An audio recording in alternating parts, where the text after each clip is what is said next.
अरे अरे अरे अरे ये भौजी। का हो देवर बबुआ का कहत हो? अरे बड़ा हमके गड़बड़ लगत हो। कैसन गड़बड़ लगत हो? अरे हमरे कुछ समझ में ना आवत हो। का समझ में ना आवत है? सुना एगो बात। सुनावा। भौजी सागर चुनरिया, भौजी सागर चुनरिया चटकार बाया चरवा काहे धूम लागे हो। भौजी सागर चुनरिया।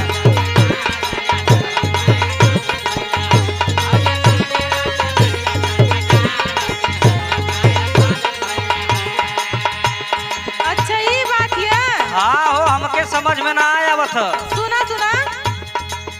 सुनावा। ई सोहागिर का निशानी पीऊ के प्यार भैया चरवा तो के धूम लागेला।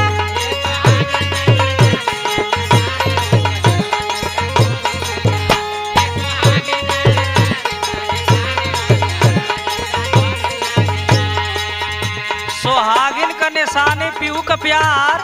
हाँ हो। ना ना ना अभी हमरे समझ में ना आवत है। एगो बात सुना। सुनावा सुनावा। चटक तोहरो चुनरिया, चटक तोहरो चुनरिया।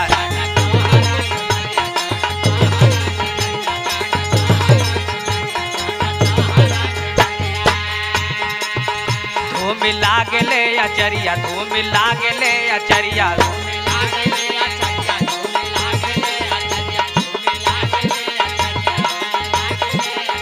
धूम लागेले अचरिया। माँ सखरिया छोड़ा, माँ सखरिया छोड़ा भौजी हमार हो या चरवा काहे धूम लागेला। माँ सखरिया छोड़ा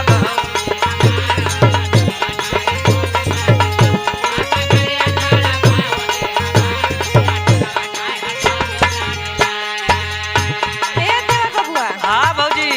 अब ही तू बहुत नादान बड़ा हो। हाँ हो सच्चो में हमके समझ में ना आवत है। ए देवर बबुआ। हाँ बोला। तनी सुन ला। हाँ तोहरे भैया का कमाइल, तोहरे भैया का कमाइल उपजल सृष्टि बा समाइल।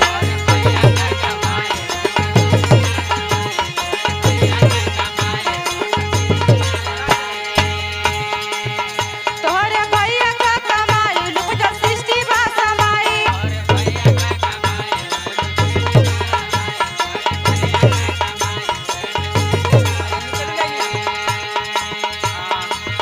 खेले गोदिया में भतीजावा तोहार हो या चरवा तो के धूम लागेला।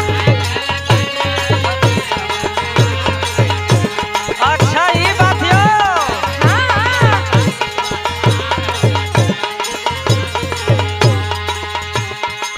तो हमरे नाही समझ में आवा, हमके साफ साफ समझावा। हमरे नाही अच्छा अच्छा।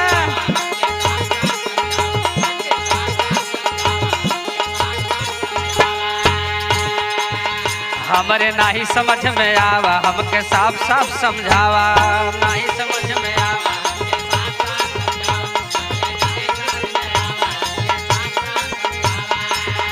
एह में कवन पहेली, एह में कवन पहेली बाटी बड़ी यार हो या चरवा काहे धूम लागेला।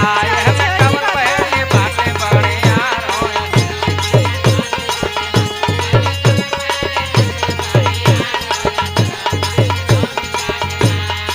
अब ही ना समझ में आवत भौजी, तनी साफ साफ समझावा।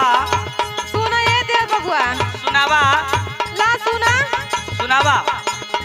होई तोहर जब सगाई दुल्हन घर में आ जाई। अच्छा ये बात यो।